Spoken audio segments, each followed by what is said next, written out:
লেবাননে পরিচালিত ইসরায়েলি বর্বরতায় অবশেষে হিজবুল্লাহ প্রধান হাসান নাসরুল্লাহ নিহত।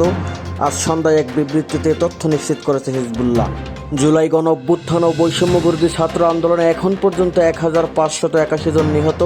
ছাত্র উপদেষ্টা ও জাতীয় নাগরিক কমিটির প্রকাশিত তথ্য প্রকাশ। শেখ হাসিনা পালিয়ে গেলেও তার প্রেতাত্মারা এখনও শিল্প এলাকায় অরাজকতা সৃষ্টি করে যাচ্ছে বলে মন্তব্য করেছেন বিএনপি মহাসচিব মির্জা ফখরুল ইসলাম আলমগীর।